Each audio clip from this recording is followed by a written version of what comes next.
Ahora sí, nuevamente estamos grabando. Disculpen por los inconvenientes. Entonces, Carlos Eduardo Carreño y Luisa María Castellano nos van a presentar el proyecto de aula Lenguas y Naturalezas Heridas, Narrativas del Dolor para construir procesos de reconciliación en la subregión Macarena Guaviare de Colombia. Entonces, adelante. Muy buenas tardes para todos los presentes. ¿Me confirman si me están escuchando? Sí, perfecto. Bueno, somos el semillero de investigación URUTA y la temática que abordaremos es lenguas y naturalezas heridas. Narrativas del dolor para construir procesos de reconciliación en la subregión Macarena Guaviare, en Colombia. Siguiente diapositiva, por favor.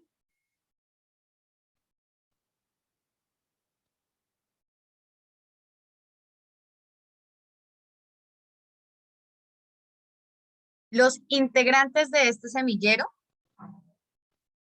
son el docente Jorge Sánchez Maldonado, la docente Jenny Caterín Cubillos Díaz, el docente Luis Bernet Peña, la abogada Paula Andrea Pérez Reyes y los estudiantes Luisa María Castro, Carlos Eduardo Carreño Restrepo y quien les habla, Luisa María Castellano Rivera.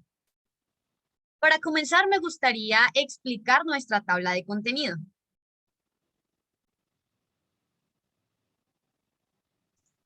Qué pena, es que las diapositivas se están demorando en pasar No te preocupes. y no hallo cómo solucionar esto.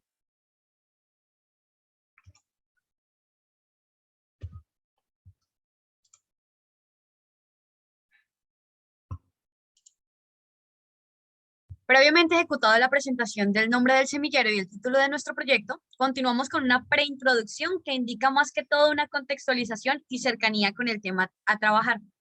Seguimos a la introducción como tal del proyecto de investigación. Como cuarto punto tenemos la pregunta problema y su justificación. Como quinto tenemos los objetivos tanto generales como los específicos. Seguidamente tenemos nuestro marco de referencia, nuestra metodología y su respectiva ruta metodológica, nuestros avances parciales y por último tenemos los agradecimientos.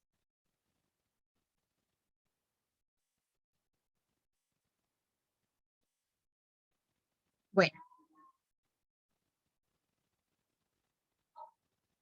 Para darle una preintroducción a este tema, me gustaría hacer énfasis en el sentir del arte, en el tema de narrativas del dolor, un mecanismo que se inmortaliza y al pasar del tiempo no pierde su efecto.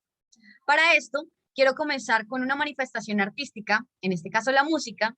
El título de esta canción es Mi País, del género bambuco. Su autor y compositor es el reconocido Guillermo Calderón y dice de la siguiente manera. Oh, mi país, algo que llevas dentro te hace morir a fuego lento. Cuando vuela en pedazos cada ciudad, cuando el veneno blanco se va esparciendo, cuando en tu nombre reina la impunidad, cuando tus hijos van desapareciendo, ¿cómo dueles, oh mi país? Como les mencioné anteriormente, el arte tiene la capacidad de sensibilizarnos y al mismo tiempo canalizar nuestras emociones. Es fundamental al hablar de la memoria histórica. Hablar del dolor sin hablar de música es como hablar de la guerra sin llorar a los que ya fallecieron. Hay maneras de hacer investigación que pasan en este caso por el arte, en el de nosotros por la música. Nos ayuda a entender un contexto específico de un territorio y de una época que genera dolor y la violencia allí vivida. También tenemos otras manifestaciones artísticas como lo es la escritura. Quien profundizará este tema es el ponente Carlos Eduardo Carreño Restrepo. Vale, buenas tardes, espero si me están escuchando bien. Parte de la memoria histórica son las literaturas que se dejan, ¿no? Cuando hablamos de guerra, solemos pensar en épocas muy frías, pero que a pesar de La crudeza que implica esto se escribe en versos, se escriben novelas, se escriben poemas y biografías.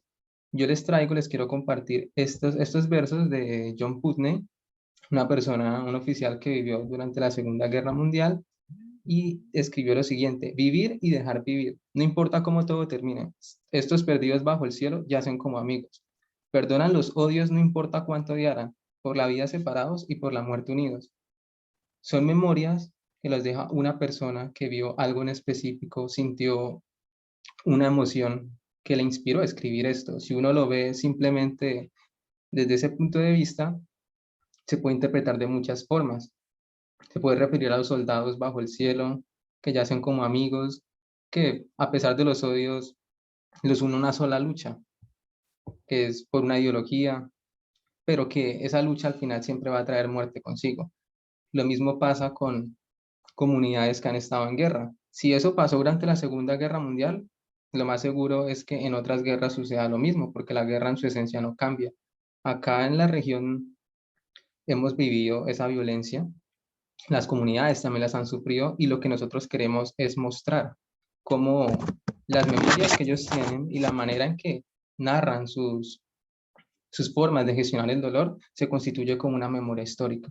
Por eso es muy importante tener también la poesía, la literatura y cualquier escrito que dejen las personas, porque es una de las formas más simples, pero a la vez que más nos dejan para poderlos entender en el futuro. Entonces pasamos a...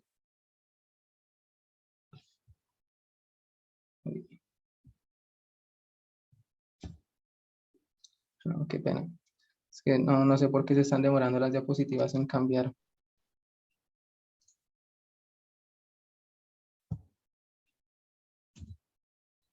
Ok, listo.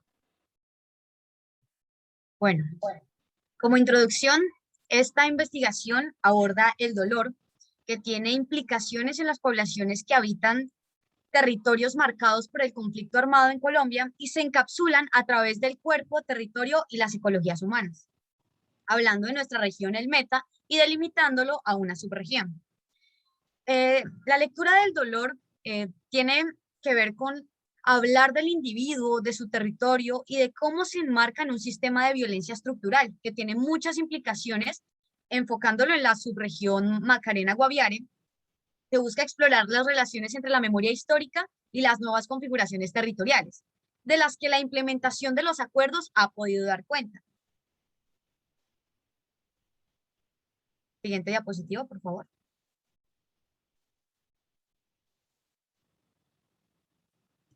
Ya va, paciencia. No te preocupes, tranquilo.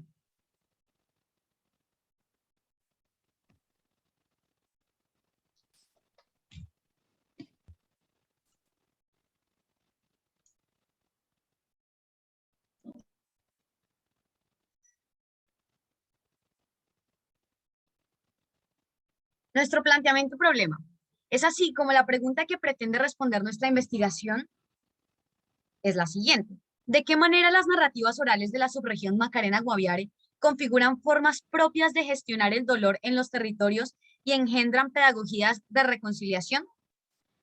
Este tema será profundizado a continuación con nuestra justificación.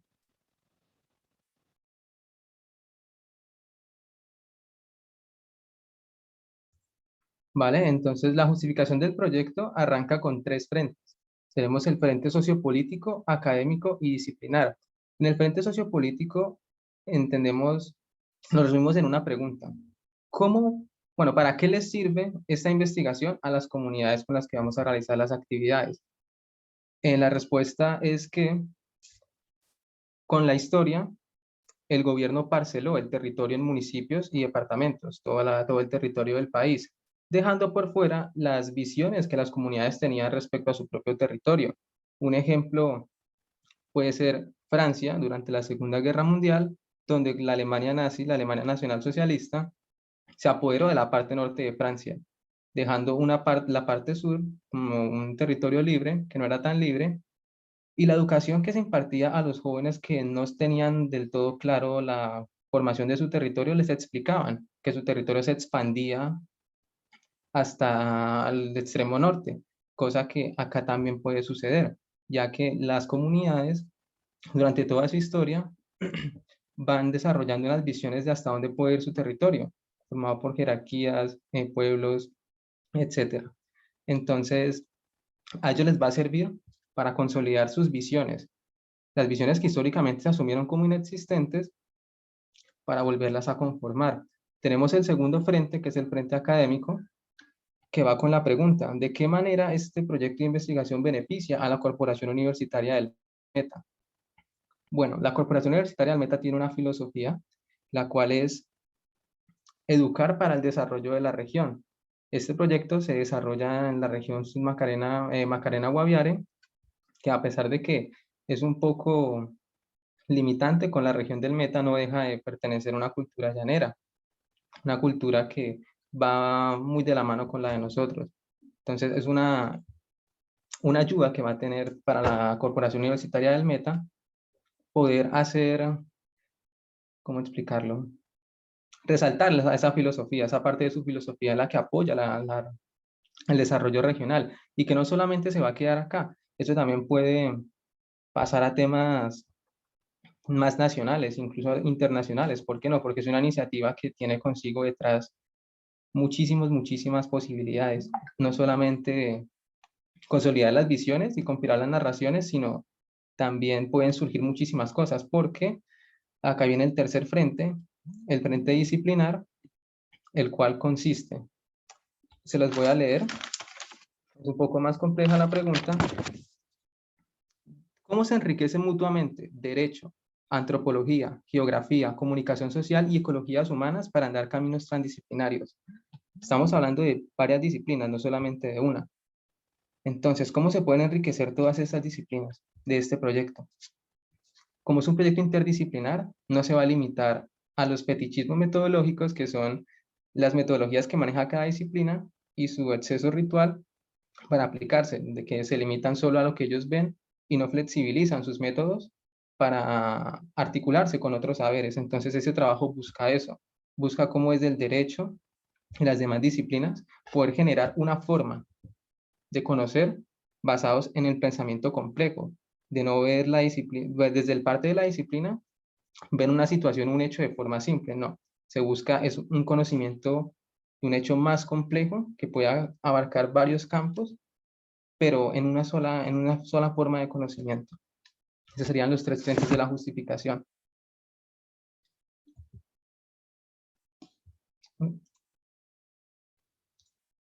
En los objetivos, tenemos un objetivo general y 4 objetivos específicos. El objetivo general es describir la forma en que las narrativas del dolor surgidas de las poblaciones de la subregión Macarena-Guaviare se constituyen como elementos de una pedagogía de conciliación, de reconciliación. Entonces, nosotros queremos describir las formas, no solamente estamos hablando de una, sino de todas las que podamos encontrar, en las que ellos gestionan ese dolor, generan una reconciliación, una pedagogía en la reconciliación. Esto es un proceso en el que las comunidades generan una justicia restaurativa, se conviven entre sí para constituir una forma de gestionar esa paz, de reconciliación, porque esa es la base de las pedagogías.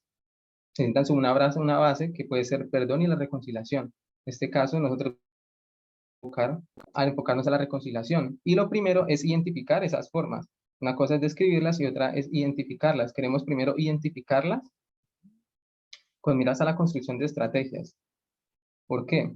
Porque vamos a compilar estas narraciones, estas literaturas, que no se van a limitar solo a eso. Pueden haber dibujos, pueden haber figuras, pueden haber zonas en las que ellos sean importantes y las tomen como símbolos. Luego de esto, lo que vamos a hacer es consolidar unos procesos, esto con ayuda del grupo de investigación y los actores institucionales que nos colaboran, para ver cómo esas narraciones se constituyen en esos procesos de pedagogía en la reconciliación para la paz.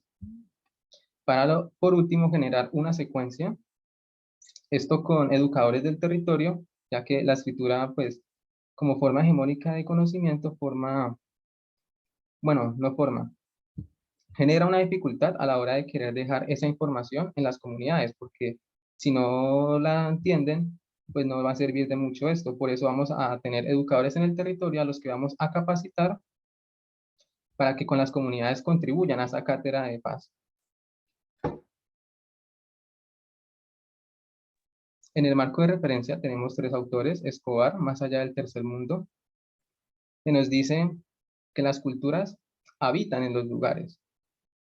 Una cultura suele tener características. Un ejemplo, la cultura del siglo XXI se caracteriza por la era tecnológica, pero no todas las culturas tienen esa misma característica. Hay unas que no se relacionan directamente con esta, y nosotros queremos conocer esas culturas que habitan en otros territorios fuera de lo que nosotros vemos acá en las ciudades. Con Morín estamos hablando de una introducción al pensamiento complejo. Nos enseña que solamente la simpleza de una disciplina es insuficiente para abarcar un hecho o una situación. Son necesarias, porque todo empieza con un primer paso. Pero cuando se simplifica tanto una situación, se queda insuficiente a la hora de dar un conocimiento más amplio. Por eso nos introduce el pensamiento complejo, de que veamos las cosas un poco más allá de lo que nosotros tenemos en la cabeza respecto a lo que estamos estudiando. Si soy abogado, si soy comunicador social, si soy psicólogo. La idea es que a la hora de ver un hecho o una situación, sepamos complejizarlo para abarcar de una manera más, más importante lo que se quiere generar. Y con Sousa Santos, nos dice, nos habla de la razón indolente, es una razón perezosa. Esto va de ligado con Morín, que va de que las disciplinas a veces solitas se limitan, solitas se ponen un límite de decir hasta acá voy, no quiero ir más allá porque es un campo del que no compete a lo que yo estudié. Entonces no, Sousa nos habla de que se tiene que haber una transición y cambiar ese paradigma de la simpleza y de la pereza disciplinar, de que tenemos que complementarnos con con las demás disciplinas para generar un conocimiento que no sea perezoso, un conocimiento más comprometido. Les dejo con mi compañera, les va a explicar la metodología de este proyecto. Muchísimas gracias, Carlos. Y bueno, en cuanto a la metodología, como le enseña nuestro docente Jorge, nos explica que la metodología es el poder del cómo.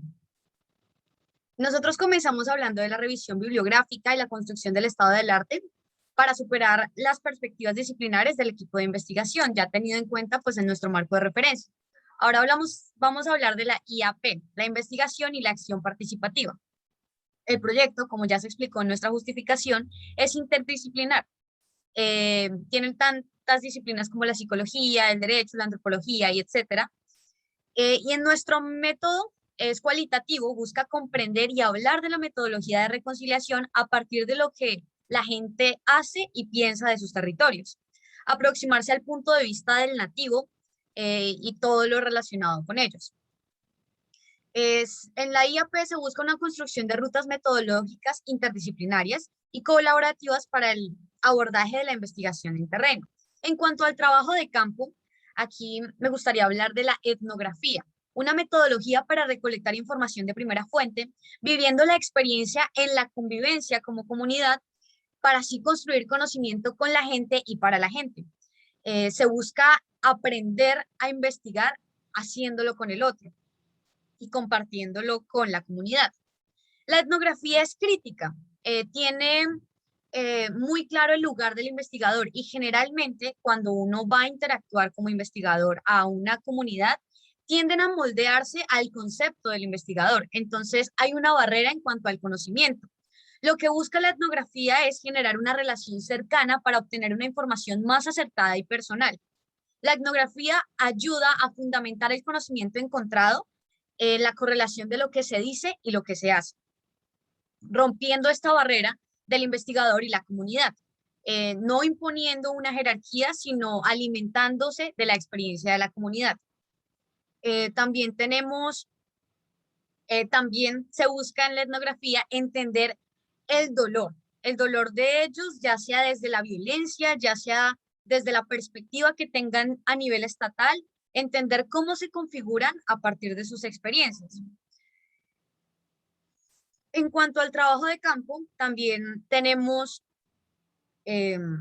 digamos que, metodologías para socializar. Está el tema de realizar grupos focales. ¿Puedes continuar en la siguiente diapositiva, por favor? Gracias. Bueno, aquí vamos a mezclar un poquito el tema. La metodología va directamente ligada con la ruta metodológica. El desarrollo de este proyecto está en fases.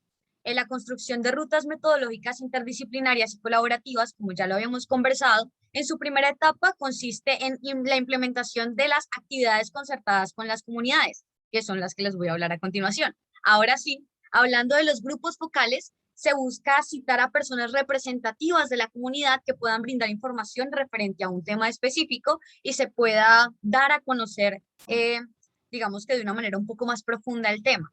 También se va a hacer el tema de la cartografía social. Es una herramienta que, trazando mapas sobre la experiencia de la gente y su comunidad a partir de una cartografía, ya sean sitios que les gusten, sitios de preferencia, aprender a conocerlos a partir de la cartografía. Por ejemplo, aquellas zonas que actualmente se consideran como peligrosas o las que se han visto afectadas por la violencia en un porcentaje mayor, especificando que no es netamente físico, sino que también traza las emociones, las experiencias y los vínculos de la comunidad. Y pues ya por último, tenemos la segunda fase, que es realizar entrevistas en profundidad y la consolidación de secuencias pedagógicas de la reconciliación. También tenemos que tener en cuenta que la población que estamos manejando es la subregión de Macarena Guaviare. Y ya como último ítem, buscamos la socialización de resultados, la elaboración del informe final y la consolidación participativa de las secuencias pedagógicas de la reconciliación. Ahora vamos a dar paso a nuestros avances parciales con el ponente Carlos. Bueno, como pudieron darse cuenta con la metodología, es un proyecto que pues, tiene muchísimas cosas, porque desde una sola pregunta se pueden generar bastantes ramificaciones. Y pues hasta el momento tenemos un grupo interdisciplinario compuesto por el profe Jorge Sánchez Maldonado, la profe Jenny Cubillos, tenemos la colaboración de un docente de la Universidad de Jena en Alemania, el profe Luis Peña, y Pérez Reyes Pablo Andrea. Adicional tenemos a dos estudiantes de Derecho y de Comunicación Social. Con la metodología ya estamos adelantando algunas formas para gestionar las actividades con las comunidades gracias a una compañera que también tenemos dentro del grupo de investigación que ya habla con las comunidades. Entonces nos va a facilitar esa gestión, pero aún hemos determinado un plan de presupuestos estable, no está muy fijo, porque aún no se sabe cuánto se vaya a gastar ni cuánto se vaya a recaudar al final. Pueden salir muchísimos gastos debido a los transportes, a que no conocemos muy bien el clima, no tenemos idea de cuánta comida podamos consumir, no tenemos idea de el número exacto con las personas que vamos a tratar. Entonces, pues es un proyecto que está iniciado, pero aún falta consolidar esa parte del trabajo de campo que nos va a permitir desarrollar todos los puntos anteriores, de los cuales se tiene también en cuenta la posibilidad de crearles, con base en las narraciones, compilarlas y crearles una protección cultural con la propiedad intelectual, ¿no? Es una propiedad intelectual que ellos tienen, ya que es su propia memoria y estamos contemplando esa posibilidad. No es la comunicación con ellos la tenemos desde el 2019. Eso sería todo respecto a este proyecto de aula que tenemos adelantando. Muchísimas gracias. Gracias a Entonces ustedes, quedamos Carlos y Luisa. a las comentarios de la evaluadora. Claro, ahora damos paso a la profe Teresa Alvarado, que está en la sala. Sí, señora, por acá estoy. Bueno, a ver, ¿qué podemos aportarle a este ejercicio? que por demás es muy importante para nuestra región. Y por supuesto, esperamos que los sueños que hoy nos acogen, mañana los veamos hechos realidad. Porque pues bueno, nuestro territorio, como ustedes mismos lo expresaban, es un territorio muy grande y pues bueno, hay que empezar también por precisar con más detalles algunos elementos que considero importantes aportarles para ustedes. Voy a irme en la ruta de lo metodológico. Importante que nosotros tengamos un criterio claro frente al a la metodología, independiente de que tomemos la decisión de acogernos a un método o no. Me parece que es muy importante tener una ruta clara y sobre todo cuando nosotros trabajamos un tema que para nuestra región es un tema aún de mucha significación y de mucha importancia, pues es una de las regiones que aún requiere visibilidad y reconocimiento en un tema como el del conflicto armado.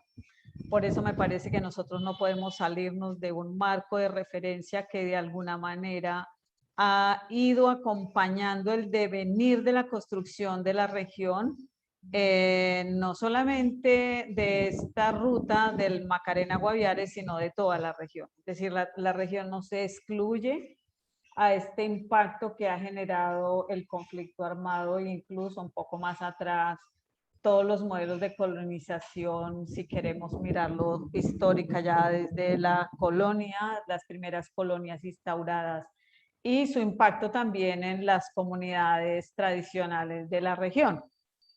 Entonces me parece que sí es importante definir ese derrotero independiente del criterio político que tenga el investigador. Me parece que debe tener un criterio también o un enfoque claro respecto al marco metodológico, de tal manera que tenga la claridad del alcance y lo que quiere lograr. Me parece importante también en ese orden de ideas determinar la población, porque las narrativas o los lenguajes, cuando ustedes hablaron de los lenguajes y las naturalezas heridas, yo inmediatamente pensé en las comunidades indígenas y bueno, no aparecen por acá escritas en la propuesta de trabajo que yo recibí para ubicarme en el deseo de la investigación, en el alcance de la investigación. Entonces dije, wow, yo me imaginaba por acá algunas comunidades, incluso algunas de ellas que tienen algunos marcos, algunas sentencias de protección y cuidado en nuestra región. Entonces sí es importante tener claridad de cuál sería esa población, dado que pues la población víctima, cuando nosotros la queremos acoger y la queremos abordar, pues ellos ya tienen un marco de referencia muy claro que procuran posicionar y defender, que es el tema del perdón, que es el tema más que del perdón, la verdad, la justicia, la reparación y la garantía de no repetición. Entonces, frente a esto, que es un alcance y es una apuesta política de las víctimas, pues me parece importante que ustedes la tengan, amplíen ese horizonte y la tengan pues como muy clara para que tenga un alcance o un aporte también a este norte que buscan las víctimas en el caso del departamento, pues en el caso de la región. Pues porque cuando hablamos de heridas, de sufrimiento, de dolor, una de las cosas que es cultural de la región es que la región no se ha leído en perspectiva del dolor, la región se ha leído en perspectivas libertarias.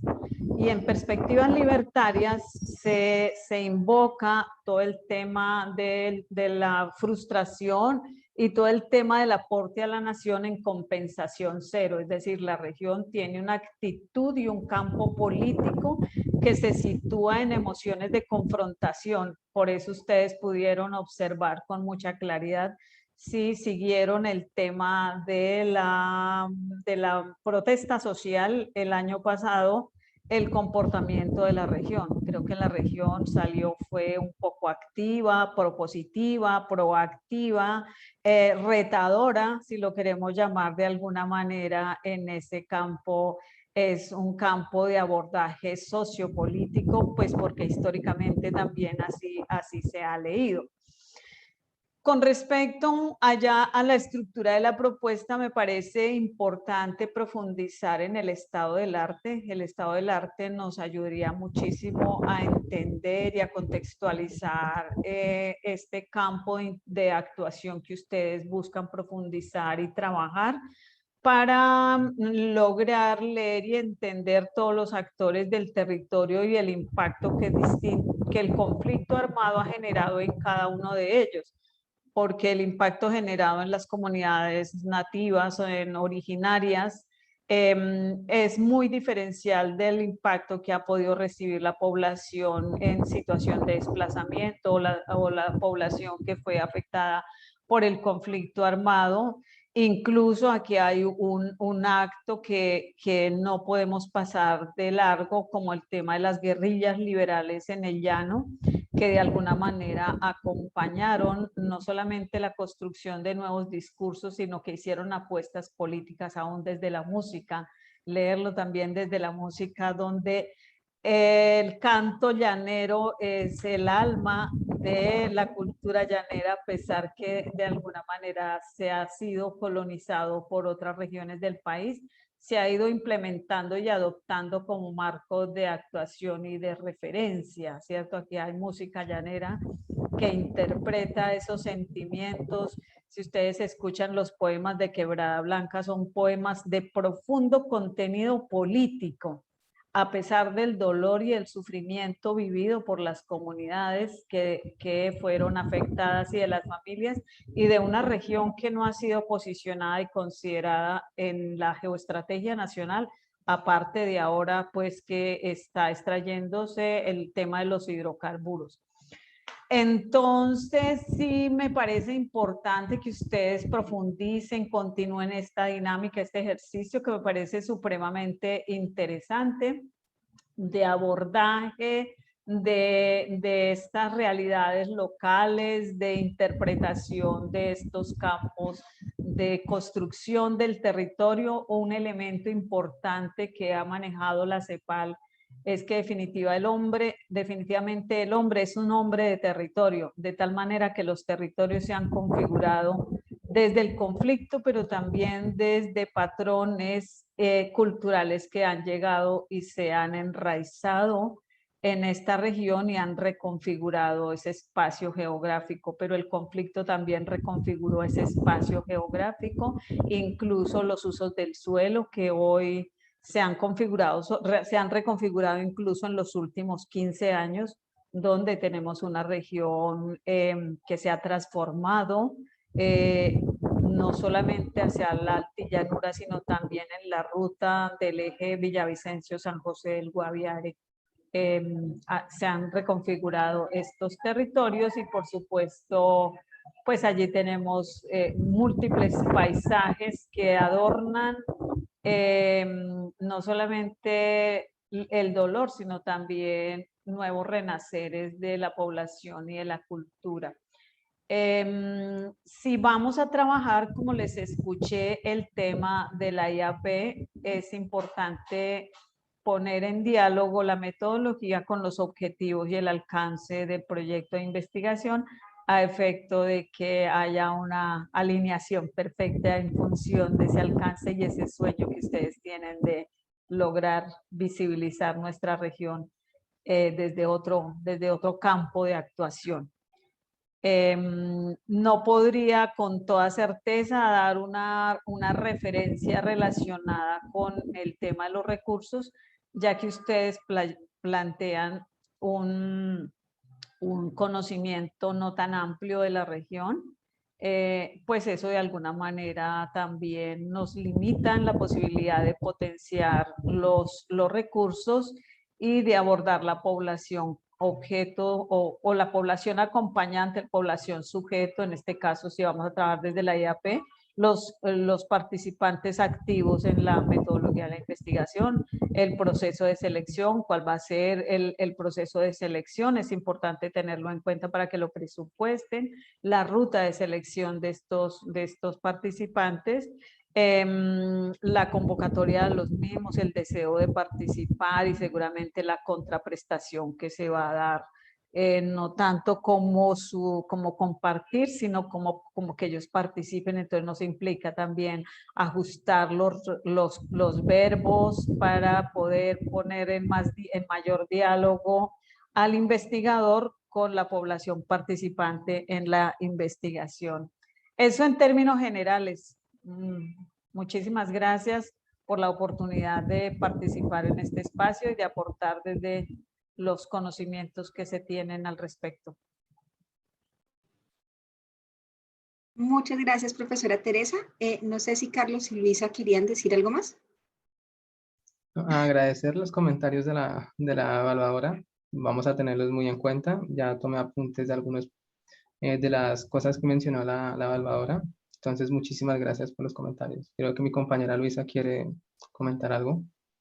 Y principalmente pues agradecer por la intervención, realmente pues son consejos muy valiosos que vamos a tener en cuenta para el desarrollo de la investigación. También me gustaría hablar sobre nuestra primera fase. Uno de los primeros ítems que tú nos recomendabas era sobre no casarnos con un método de investigación y pues por supuesto nosotros lo que queremos es conciliar diferentes metodologías dentro de nuestra interdisciplinariedad para elegir la más correspondiente. Entonces pues no vamos a casarnos con un único método, sino que realmente lo evaluamos más como una estrategia y no como un método. Somos conscientes de la incertidumbre que genera y pues es necesario como que entendernos entre nosotros, ya que pues hay abogados, hay psicólogos, hay un antropólogo, entonces pues más que todo en este ámbito. Y referente a las comunidades indígenas, no queremos delimitarlo tanto, sino nosotros tenemos ya una ruta trazada de los diferentes municipios a los cuales vamos a ir, por decirlo de alguna manera, los que queremos como que profundizar. Entonces no podríamos delimitarlo solo a ciertas comunidades indígenas, sino que queremos hacerlo de manera transversal. Adicionalmente, perdón, creo que estoy hablando como mucho, pues en referencia al estado del arte, pues es algo que vamos a ir nosotros construyendo en nuestra primera fase. Y Adicionalmente, quería recomendarles las lecturas de Acción sin Daño, sobre todo para temas relacionados con el alcance de estos proyectos de investigación. La Universidad Nacional tiene una importante documentación relacionada con el tema, que bien puede orientarlos en la postura ética y en los alcances de la investigación, a efecto de que también les nutra las apuestas. Lo que yo dije no es que no tuvieran un método, sino que si bien uno no se acoge a un método, sí es importante definir con claridad qué ruta voy a seguir para alcanzar mis objetivos. Claro, sí, señora. Vale, muchas gracias. Muchísimas gracias. Bueno, muchas gracias, Carlos y Luisa y profesora Teresa. Dice Jorge en el chat que tienen un antropólogo muy cansón. Y no se olviden de la filósofa de Paula Pérez. Entonces ahí tienen un grupo interdisciplinar bien importante. Muchas gracias, muchachos, qué proyecto tan bonito. Ahora continuamos con nuestra última intervención, otro proyecto de aula que se denomina Investigación Cualitativa Aplicada, grupo de enfoque a la aplicación de exámenes presenciales durante la presencialidad remota en entidades de educación superior, de Jenny Alexandra Vargas Peña y Diana Margarita Vigoya Rodríguez. Y la evaluadora soy yo. Entonces, adelante, Diana, creo que es la que está en la sala. Hola, ¿cierto? buenas tardes. Buenas tardes, adelante. Les pido disculpas, no puedo encender la cámara porque, bueno, la conectividad no me permite mostrar las diapositivas. Dale, ¿no te permite mostrar diapositivas o hacer las dos cosas al tiempo? Hacer las dos cosas al tiempo. ¿Ya logran ver? Sí, señora. Ok. Bueno. Para los que no me conocen, mi nombre es Diana Vigoya, estudiante de la Corporación Universitaria del Meta. En el presente año estoy cursando quinto semestre de Mercado y Publicidad Y pues mi ponencia es acerca del grupo de enfoque sobre la aplicación de exámenes presenciales físicos durante la presencialidad remota en entidades de educación superior. Esta ponencia se iba a realizar con mi compañera Jenny Vargas, pero pues en el momento tiene un problema familiar muy triste, entonces pues el día de hoy no nos estará acompañando. Sin embargo, pues aquí estoy en representación de las dos y de la clase como tal. Bueno, la tabla de contenido inicialmente se va a hacer una introducción, un planteamiento del problema, un objetivo general, unos objetivos específicos, la pregunta de investigación que es la más importante para la realización de la investigación, la justificación, la metodología, el cronograma de investigación, el análisis de la investigación y la referencia.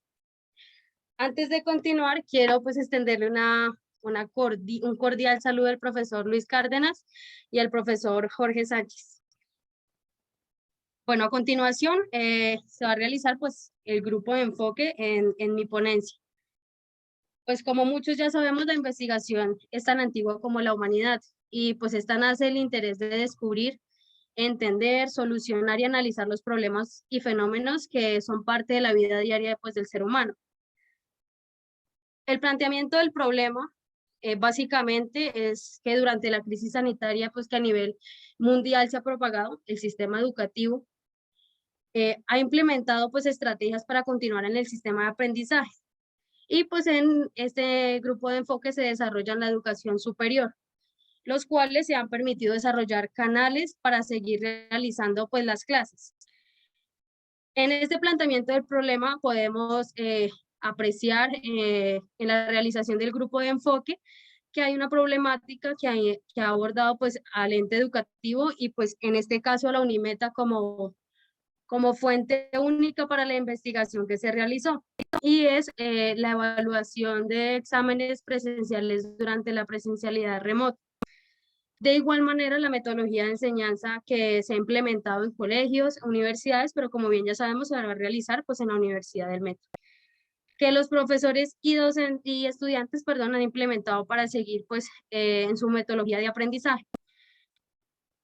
Un objetivo general es analizar la metodología de enseñanza y evaluación de los docentes de la Unimeta durante la presencialidad remota y cómo también el estudiante ha hecho de esta presencialidad remota un aprendizaje autónomo pues para adquirir nuevos conocimientos y seguir en el proceso educativo.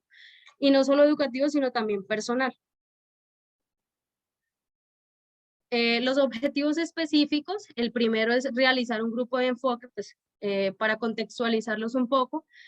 El grupo de enfoque es una técnica que hace parte de la metodología de investigación cualitativa. Y este pues se realiza con un grupo de personas para recabar información acerca de un tema en discusión. Y pues este sería uno de los objetivos específicos que se van a tener en cuenta pues para este grupo de enfoque, que sería la discusión de exámenes presenciales durante la presencialidad remota. Además de analizar pues, y realizar este enfoque, es comprender la metodología de enseñanza que el docente de la Universidad del Meta ha implementado durante la presencialidad. Bueno, y esta es la pregunta sobre el fenómeno de investigación, y es, ¿cuáles son las percepciones de los estamentos involucrados en la realización de exámenes presenciales? En esta percepción se realizó el grupo de enfoque con estudiantes y docentes de la Unimeta, donde cada uno pues expresaba acerca de algunos guiones que se implementaron como interrogantes para la discusión, y allí pues había un moderador y una persona que hacía registros físicos, hacía registros escritos y en video, para luego de esta información poder analizarla y poder concluir con lo que se quería llevar, que era pues el grupo de enfoque, para así darle como una visión más profunda a lo que puede ser la realización de estos exámenes presenciales. Bueno, esta justificación para la realización del grupo de enfoque, con lo cual se realizó el conversatorio, donde se permite escuchar a profesores, a los estudiantes, en el cual se genera un espacio de interacción entre los participantes, de igual manera donde se ven todos los puntos de vista, donde se apuntan, donde cada persona, cada estudiante tiene pues la oportunidad de generar una opinión acerca del tema pues en discusión y lograr que a partir de esta problemática se puedan hacer recomendaciones que sean aprovechadas en las instancias administrativas como una lectura preliminar de las percepciones, no solo de los estudiantes, sino también de igual de los profesores, porque pues como bien ya sabemos, la implementación de las herramientas disruptivas fue un aceleramiento que tuvo la industria tecnológica. Ya se conocía un poco sobre las tecnologías, pero pues con la pandemia hizo que esto tuviera como una aceleración mayor a la utilización de las TIC. En la metodología, pues básicamente fue lo que se realizó. El grupo de enfoque pues estaba realizado a la aplicación de exámenes presenciales durante la presencialidad remota en entidades de educación superior y metodologías de enseñanza. Hubieron unos roles, como les venía comentando, había un moderador, una persona que hacía un registro escrito de los participantes, hacía un registro de la actitud y además hacía el registro de audio y de video de igual manera. En los aspectos de discusión, la primera pregunta que se planteó es al estudiante realizar exámenes presenciales. A esta pregunta se le realizó pues a un compañero y antes de empezar tuvo un aporte pues muy significativo en lo personal, ya que abordó el tema de que la interacción antes de realizar los exámenes presenciales era muy importante, ya que tanto los profesores como estudiantes pues buscan que esta interacción sea mayor y que se extraña de alguna manera las clases presenciales porque se podría tener una mayor conexión. De igual manera, pues la conexión es otro punto que se tuvo en cuenta dentro de los aspectos de discusión. Denme un segundo, qué pena que va pasando un carro.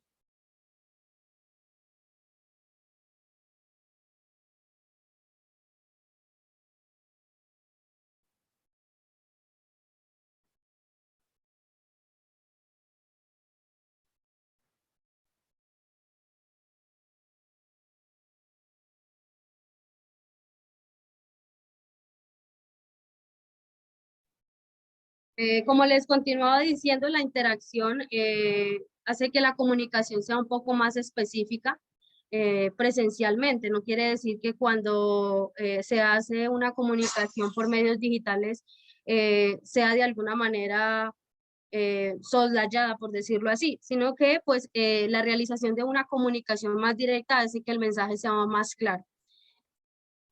Llevando a cabo pues esos aspectos de discusión, los estudiantes y los profesores pues llegaron al punto de que pues por el momento la realización de exámenes presenciales no es tan, por decirlo así de alguna manera, tan opcional, sino que pues se puede llevar a cabo. Sin embargo, pues en el proceso educativo, ya que pues la crisis no solamente ha dejado a los profesores relegados a un sistema, sino de igual manera a nosotros los estudiantes. Bueno, continuando, se hizo la selección de personas y claramente pues fueron estudiantes y docentes de la corporación universitaria y se llevó el lugar a cabo en la plataforma Meet.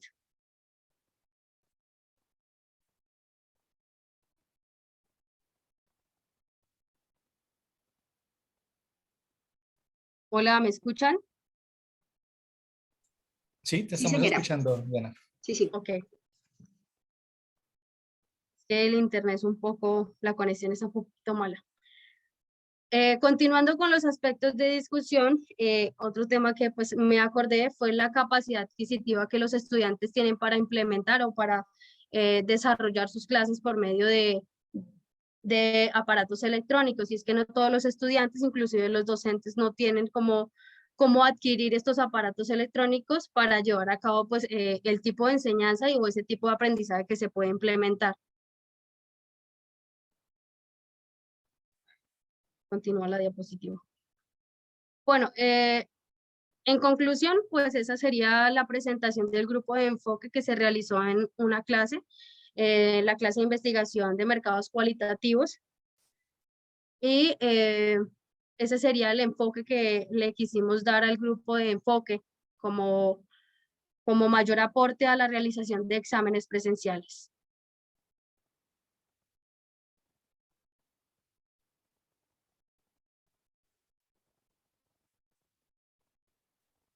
Listo. Hasta ahí la presentación, ¿cierto? Ah, ok, ya continúo. Ya. Perdón. Listo. Bueno, seguido de esto, claramente está un cronograma de actividades. La actividad 1 fue en la clase teórica del grupo de enfoque. Fue allí donde nos informamos qué era el grupo de enfoque, cómo se realiza y demás. La citación de los participantes, claro está, que todo esto se realizó en fechas estipuladas. La realización del grupo de enfoque, la construcción del informe, toda esta información se recaba obviamente para realizar un informe y analizar los aspectos claves que se tuvieron en el grupo. La recabación de la información se lleva a cabo pues con la interpretación y la percepción de gestos, de las intervenciones, de los gestos corporales y demás. Luego se realizó la socialización del informe y por último se hizo la retroalimentación.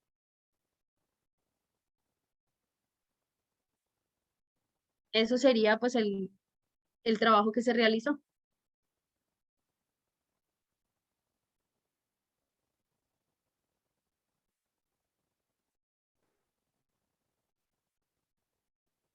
Listo, Diana, muchas gracias.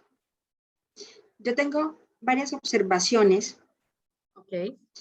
Y bueno, primero comenzar diciendo que el asunto de la evaluación en la enseñanza y aprendizaje es realmente importante. ¿Por qué? Porque más allá de pensar en el aspecto cuantitativo, lo que hacemos cuando evaluamos es mirar hasta qué punto se están cumpliendo las metas que tenemos en el proceso de formación. Y eso ante la situación tan complicada en la que nos hemos visto estos 2 últimos años, pues es realmente importante para las instituciones de educación superior, sobre todo pues porque nosotros no teníamos este modelo en la cabeza de la presencialidad remota. Pero entonces cuando yo empiezo a leer el texto y ahorita con tu presentación, me quedan varias dudas. Okay. Una es que creo que en el planteamiento del problema hay un error grande de redacción. Igual yo les voy a pasar el texto con observaciones porque hay una parte que no tiene sentido. ¿Sí? Y Okay. de hecho dice exactamente esto. Mira. Dice, lo cual ha generado que los estudiantes no requieran los conocimientos propios de cada materia.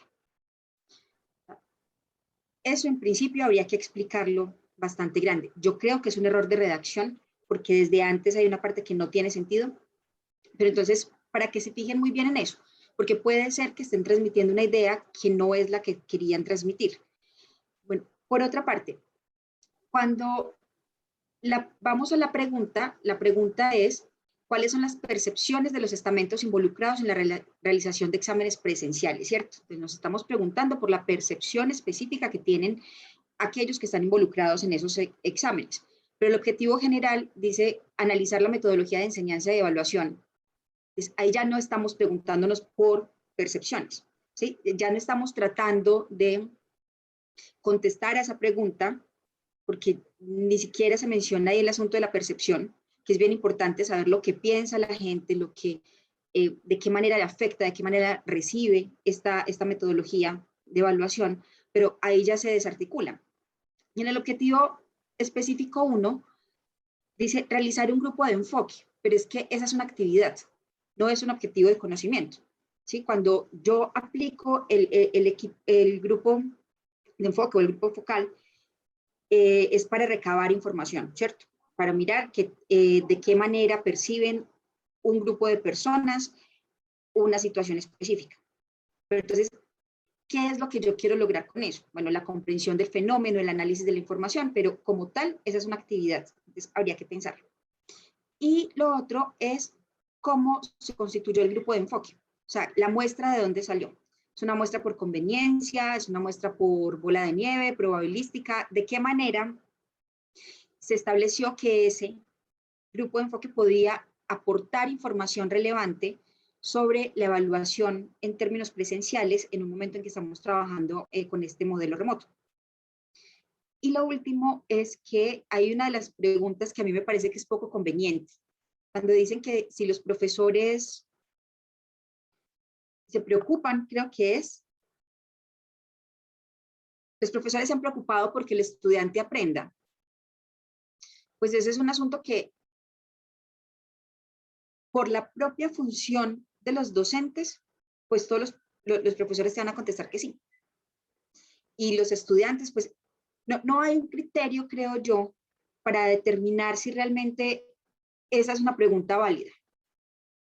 Creo que hay que mirarlo en términos de los resultados de aprendizaje, en si se están abordando todas las temáticas, si los profesores han pensado en estrategias o han implementado estrategias mejor para que los estudiantes comprendan, para lidiar con las barreras tecnológicas que tenemos todos, pero esa pregunta a mí me parece que no es conveniente, o sea, no sé cómo justificarla. Entonces, igual en el documento, pues les hago las observaciones para que le pongan mucho cuidado a los asuntos de redacción sobre todo, porque si en el texto no está claro o si se da a entender una cosa que tal vez no es lo que ustedes estén tratando de expresar, pues se genera un inconveniente grande, ¿sí? Y yo supongo que esto lo querrán llevar a un estadio más amplio de investigación, entonces hay que pensar bien en eso y en el asunto de cómo lo justificamos teóricamente. ¿Por qué hacer un grupo de enfoque y no hacer una encuesta semiestructurada? ¿Sí? ¿Por qué elegimos esta técnica? Eso siempre hay que justificarlo. Y ya. Eso. Ok, Carol, muchas gracias por las sugerencias.